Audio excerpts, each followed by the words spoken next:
আমাদের প্রত্যাশা ছিল একটি স্বাধীন পতাকা পেলে আর কেউ কষ্টের অঙ্কুরে ভেজা কোনো কবিতা কেউ লিখবে না। কিন্তু আমরা দেখতে পেয়েছি 16ই ডিসেম্বরের পরেও বিগত 55 বছরে বাংলাদেশে বারংবার ইয়াহিয়া আইয়ুব খানের মতো স্বৈর শাসন নেমে এসেছে। আমরা দেখেছি খুনি হাসিনা আমাদেরকে গত 16-17 বছর কিভাবে আমাদের উপর ফ্যাসিবাদী আচরণ করেছে, মানুষের উপর গুম খুন আয়নাঘর প্রতিষ্ঠা করেছে।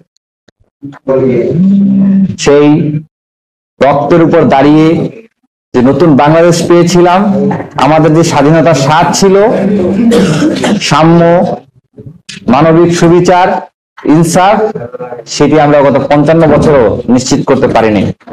যে কারণে গত 2024 সালের জুলাই মাসে আমাদেরকে জুলাই বিপ্লব সংগঠিত করতে হয়েছে।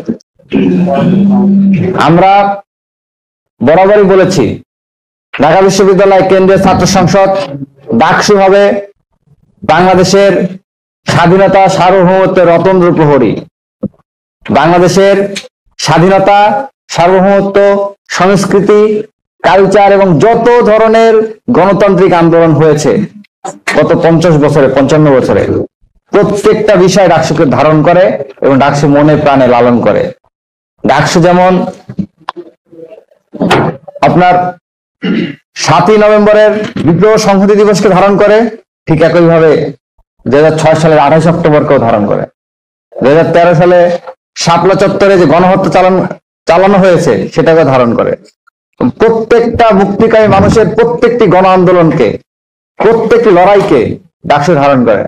সেই ধারণ করার তাগিদেই আমরা ডাকসুর পক্ষ থেকে আগামী 11, 12 এবং 13ই ডিসেম্বর 3 দিন ব্যাপী নাট্য উৎসব 2025 আয়োজন করতে যাচ্ছি। আমাদের